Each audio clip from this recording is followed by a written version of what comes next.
Hello my dudes, welcome back to the Shire, all the mods 10 mine colonies. Hope you guys are having an amazing day. Let me know in the comment section how things are going. Last episode, obviously, we built the storage system. And between episodes, we've kind of moved everything over. Let's take a look at the supply camp now. So yeah, this thing used to be all messy, all of our chests, all of our furnaces everywhere. We've cleaned all that up and moved it into the house. Now we've been busy little hobbits. That's not the only thing we've done in between then and now. What we also did was complete the wall on the other guard tower. One of you guys in the comment section said, hang on a sec, I think that guard tower is facing the wrong way. And you know what? You were right, my friend. It is facing the wrong way, but it's fine, it'll work. Then it was time to tidy up what we have going on at Bag End. So at the back over here near the wall, we've added a bit of grass around the edge, some more trees, some decoration, and made the paths match up. I also wanted to make sure our guard tower near to the tavern matched up quite well, so we decorated things over here and used a sapling called orchard saplings that I think look really good to decorate. And likewise at the front door now matches up with the builder's hut, plus also we built this very cool pond. And to get across the pond we used our new banding saw to make some macaws bridges that I think look really amazing to cross over this pond. All in all, I'm pretty happy with how this is turning out. Anyway, let's hop inside and I can walk you through the finer points of our storage system and get on with the episode. So let's take a look around Bag End. Now, still, decoration is a work in progress. There's a lot to fill up in here, but we're in no rush. It's okay, it'll all happen over time. Put our lion statue over here in the front room because it's a good reminder that our old foe is always on the prowl, ready to eat some colonists, ready to eat some hobbits. I wonder what hobbits taste like. Wait, don't clip that. I don't wonder. I am not a crazy cannibal. But yeah, decoration is a work in progress, and eventually this kitchen is going to become big and awesome. Can't wait for that. And our storage system is all hooked up as well. We've got all of these birch drawers with loads of stuff inside. A place for clay, a place for glass, a place for andesite. Come over here, we've got a bit more nature-oriented stuff. We've got bricks in here. We got, is that wool? Yeah, I think it's wool. All of the mod cons. It's a really cool system. These mini compacting drawers are keeping like the compacting stuff, like clay, quartz, diamonds. We've moved our saw over, as you can see, and yeah, things are just going really well. So what it's a good idea to do is to come over here to your storage and just check up on things. Every now and again, you're going to find something that you have a lot of that you think, hang on a sec, I could probably put that in a drawer. I've got so much of it. So you just grab it up and place it in a drawer, and suddenly, yeah, your storage is much better. But we can kind of leave the storage. It's a great place to dump everything. It'll all work out. We've got our emerald muncher inside here as well, and we've moved over the iron farm. And yeah, we can just come over here, put the poppies and the iron in the barrel below, and we're good to go. So also last episode, we built the warehouse. The warehouse is essential for mine colonies. It's where your colonists store everything, and it's where they go to grab stuff. But what we're going to do is we're going to move over some of these building bits. You can see I put these in my backpack, moved them out of my inventory, because these are some of the common things a builder is going to require to build buildings. And it's also probably a good idea for us to /set home here, so we can always come back here and not go to the supply camp. Good to go. Okay, let me show you some other things around the colony, because there's some pretty exciting stuff going on. For example, yeah, oh my god, this amazing bridge that goes over our brand new pond. So this is from macaws that we can make using the saw. And it's just a really cool looking bridge. Again, it's over this cobblestone slab at the bottom pond. And the reason why I use cobblestone slabs at the bottom of a pond is because it gives you a shallower look, which I think is pretty good. But also remember, we're in a hobbit colony, right? And hobbits have short legs. So anything deeper than this, and I think our hobbits would probably drown, which is never a good place to be.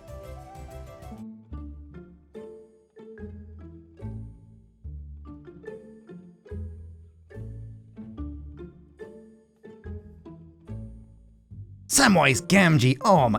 And again, don't you have a wife and kids now? Shouldn't you be bothering them or looking after them? Or even just go to the tavern? I don't have a ring, so you can stop following me around. Is he? He's looking at me, isn't he? What the hell? He's freaking me out. Anyway, yeah, colony decoration is always a work in progress. It's coming along pretty well though, loving these paths, loving everything so far. let's take a look now at the courier's hut, because that's what we're going to be building this episode. Well, one of the things. So we've given this to Toodles already, which means we can go into our backpack, get out Toodles' build scroll, take a look at this, and take a look at what we need. Oh my god, whoa. So he's already got the items to do this. We'll need some dirt, some oak planks, but I think if I turn my logs that I have into oak planks, we should be good to go. Let's go and hook him up. Well, we'll give this guy all he needs, including dirt, which I can... Oh, right, the basement. So there's a basement now for the builder's hut. Oh, thank God. So he does actually store bits and bobs down here. He doesn't need a ruby, or industrial hemp, or even wheat seeds, but it's good to know he has more storage now with his builder's hut. Pretty cool. I imagine this is where all the racks go, so that's pretty good. The buffet at the restaurant is exquisite. That's good to know, Toodles. I'm glad you're enjoying the food that we have on offer. So let's give him the materials and watch him build the courier's hut. It's always nice when a warehouse comes included with a courier's hut, and courier's huts are always so small that building these is very quick. Courier is an essential job. It's the dude that moves things around the colony. He goes into the warehouse, picks things up. He's probably the busiest beaver in the entire Shire. But he's also the last remaining job we have to fill. We've got 4 houses, 4 hobbits, and those include 2 builders and a chef. And now the final job is going to be a courier. So that brings us on to what we have to do this episode. We're going to have to look into housing.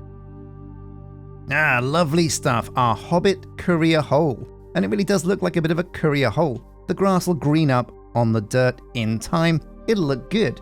So it looks like it's already automatically hired a worker, I think, or it should have done at least. Yeah, Lichen Crow. So we'll get him over here. Oh my god, he really does look like a hobbit, doesn't he? But he's already doing the couriering. So what we need to do is, once the courier's hut is in position and you've hired your dude, there's not much else you can do at this building. Stats-wise, actually, it looks like Lichen Crow has some really good stats. Whoa, look at this. That's pretty lucky. So what we can do is we can come over here to the warehouse, and now what you have to do is make sure the courier is assigned to the warehouse. Now it looks like the game does automatically assign couriers. That's good. It didn't used to do this, so it was a bit of a pain. But now it does. These racks are going to start filling up with the stuff our colonists gather. It also means that we started loading things up over here. We've put some paxels in here. We probably don't need these, because you guys have said that even when a paxel breaks, because it doesn't vanish, your worker continues to use it. So maybe we don't need those paxels, but we put them there anyway. We'll put some basic building materials in here as well, because that's going to help our builder out loads. And I think we're good to go. Hey, Lichen Crow, hobbit on patrol. The only non-lazy hobbit we have in the Shire. Everybody else is basically sleeping on the job. Oh my god, like Jen.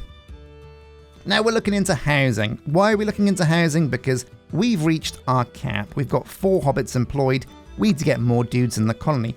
Now with housing, we have to be very careful.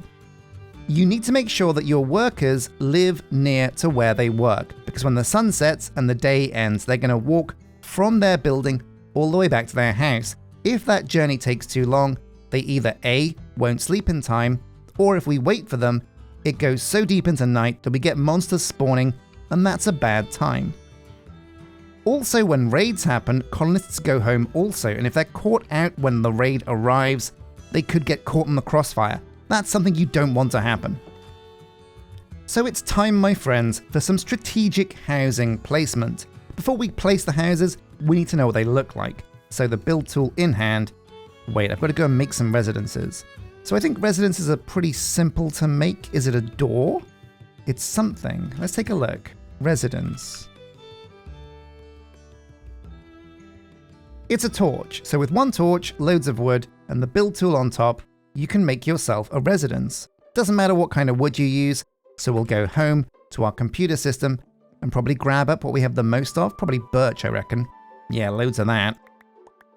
We've got the build tool, of course, and do we have a chest for torches? You know what, I don't think we do. Got to have some lying around though, so we'll make a chest for torches as well. Put this over here. Bam, and already that is filling up. Man, I love my computer system. It's so good. So a few torches because we're going to need a few houses. Not too many, but enough. So thinking back actually to previous series, and we've been a bit spoiled recently. We've been using Spumante styles, and Spumante always builds massive apartment blocks. Now that's good and bad. It's good because it means you can get lots of colonists in very quickly, but it's bad because it means your housing is all located in one place, which is often quite far away from wherever the people are working. So we're going to be giving a bit of a twist on that. We're going to make sure we dot houses around quite strategically so everybody always lives near to where they work, because we're going maximum gameplay, maximum efficiency with this colony. Anyway, let's take a look at some houses. So there's two houses from the Shire style, this house and this house alt. Wow, and the basic house is not small. It's pretty frickin' huge. At level 1, it looks very basic. But at level 5, does it come to life? Oh my god, yeah, it really does. We've got vines in here, got some fancy blocks. Oh my god, this is a luxury hobbit hole. Not quite Bilbo's mansion, but as houses go, this isn't too bad. Let's take a look at the other one. Okay, and this is the house alt. Immediately I can see that this is a much smaller building, much more manageable. And functionally, there's no difference. This will house the same amount of hobbits, and they'll enjoy living here just as much as they enjoy living in a bigger house. But what does it look like? Because that's a big important thing. We don't want a bad looking colony. Oh yeah, do you know what? I think I almost prefer this alternative style. We'll use both, we'll dot both around, because having that differentiation, having a bit of, different housing is going to make it look so much cooler. Now there might be one more house that we can look at. Let's go into Shire Additions now. Shire Additions and Fundamentals. Oh yeah, and we're in luck. Oh wait, whoa, there's two. So there's a hill house. Let's take a look at this. Oh, okay, this is like a double-decker hobbit hut. I like this a lot. It's much more compact even than the alternative one. It goes back quite deep. But again, you can embed this in a hill and you have no problems. So I am liking this house a lot. Let's take a look at level 5. Oh my god, this is a dream. Yeah, this is going to look really good embedded in the side of a hill. But there's also one more house. So that was Hill House. What about a long burrow? Now we're quite close to these other buildings over here, so we're going to move this so we don't get those ugly previews over to here. There we go, arrow keys to the rescue. That's a good point. So if you don't like clicking these arrows, you can actually use the arrow keys to quite quickly move your hobbit building around. So fundamentals, residence, long burrow, residence. Here we go. What's this going to be? I imagine it's going to be long. Okay. Well, it looks very cool. I do think these are a bit of an upgrade as well. So honestly, with 4 different types of housing, we can build 4 different types of houses. This is level 1. And what about level 5? Oh yeah, nice entrance, but I'm not sure about the internals. Yeah, oh, it's quite, oh my god, lime. Oh, that's quite horrible, actually. I wouldn't want to live here. Ugh, lime plates as well, look at that. But okay, sure, that's a look at all 4 buildings. We're going to start with a building over here. So where are all of our jobs located at the moment? Well, 2 of them are right here. We've got a chef here and a builder. So what I'm thinking is we can put the tall stacking burrow above the builder's hut. Let's see what that would look like. So yeah, this is my thinking. What we can do is we can swivel this around until it's facing the right way, bring it down, and I think this would actually look quite cool up on the hill. Oh yeah, it really would, There's room here between these 2 buildings for us to build a path that goes up to it. Oh yeah, I think that's a good spot, my dudes. What do you think? Do you agree? Let me know. So here it goes up on the hill. Now before we pull the trigger on this, you have to make sure you remember where that block there is. That's the block we have to get to initiate the build. So if we right click, tick, now we have to dig into the landscape and see if we can get to that block. Oh, what's this stuff? It's zinc. Very nice. Could come in handy. But it was somewhere around here. We'll find it. There it is, the residence. So we can right click now, go to build options, and we'll give this to Toodles, who is right next door. Oh my god, pillagers! No! Oh, well, first we'll sleep. No, we can't sleep. I've got to deal with these guys. Why is there one pillager? Watch out, Thronal. Oh my god. Oh, there we go. That was it. It was just one guy. An ambush. Is that what it was? You killed a raider, but there might be more raiders around. Where are these guys? Well, I don't see them. Let's have a sleep. So it's a very cool looking house, and I can't wait to see that get built. But what about a second residence? We can't just settle with one this episode. We've got 2 builders. Let's build 2 buildings. So house number 2. Well, we're going to try expanding out towards the supply camp. I'm thinking this area over here is so flat, this is going to work really well for foresters, farms, maybe even the mine. So I'm thinking we're going to need a few buildings. Let's make this a bit of a residential street. All of the farms are going to be behind these buildings, so we can put in a long line next to the warehouse all the other different styles, every single one of them. So that starts with the regular house. We'll press go on that. That's house normal. Then we'll go over here, put down the long barrow maybe. I think the long barrow did look pretty cool. But we want to make sure this isn't right next to the existing residence because, yeah, we need a place to get through to get to the farms we have planned. So we'll raise it up. Yep, like this. Give it room between that. And I think this could be a good spot. Yeah. Wait, no, look at this. Oh, yeah, this barrow is designed to be deep inside a hill. So we're not doing that. Instead, we're going to go back to the basic style. And there we go, a healthy distance from the building that we have over here. This is going to look pretty good. I think it'll match up with the scenery and surroundings pretty well. Yeah, oh, that's going to become a nice little hill. You can put some trees on top of this. It's going to look very Shire, very bespoke. All right, well, I reckon we're good to go. Let's press go on this. We'll watch the residence over there get built first, then we'll have a race between Toodles and Lyra to build these 2 buildings. Now, one of them is much bigger, so yeah, that guy's probably going to lose, but we'll see who does win, because we might have some surprises. Okay, so first building to be built is the residence that's embedded into the cliff face. This was a pretty simple job, but yeah, I should have known. Because most of this Hobbit house is underground, the builder took an insane amount of time just digging out a hole to put the house in.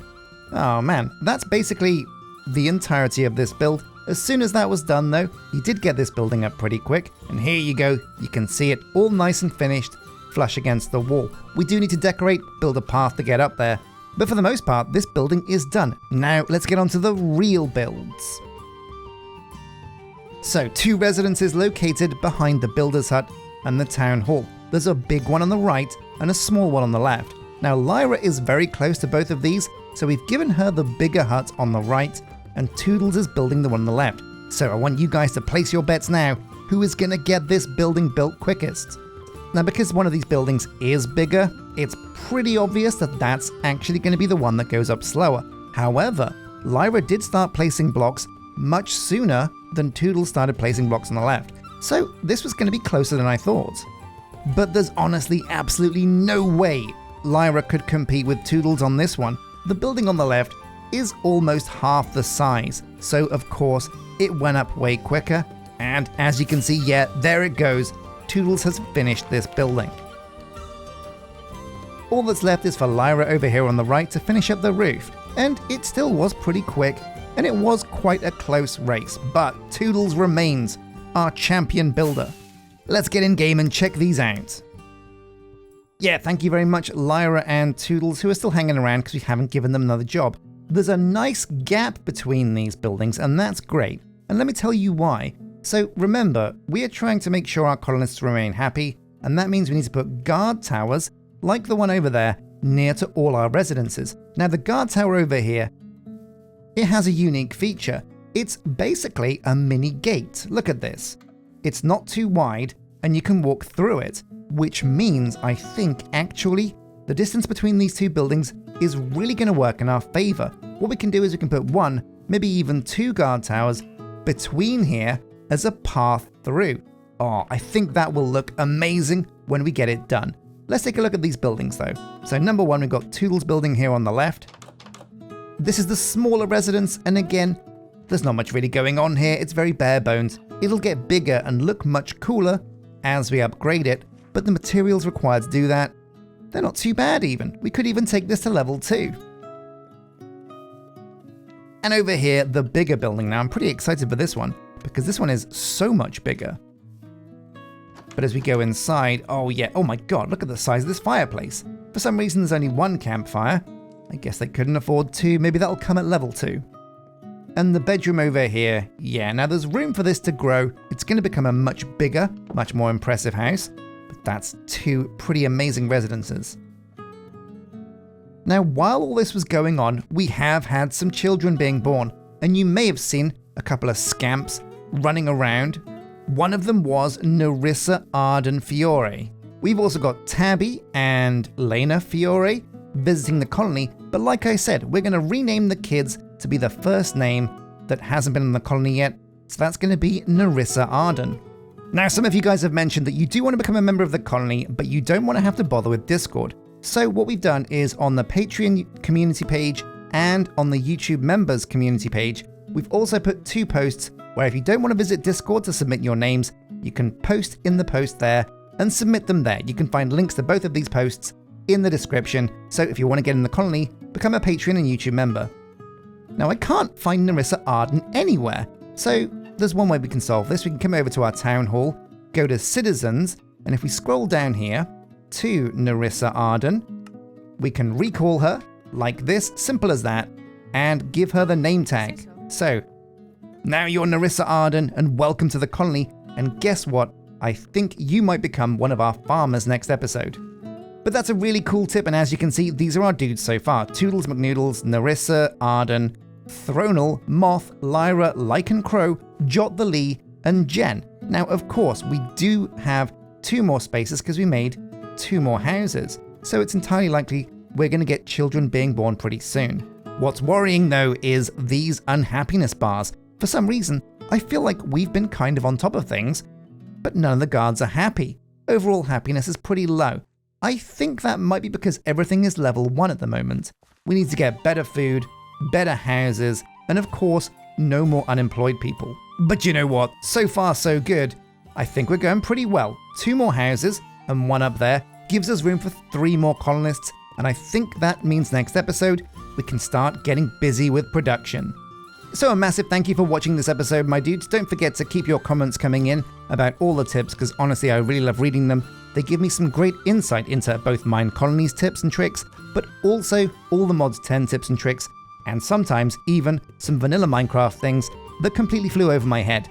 As always, a massive thank you, and until next time, don't forget to hit like, hit subscribe, and I'll see you next time. Take care.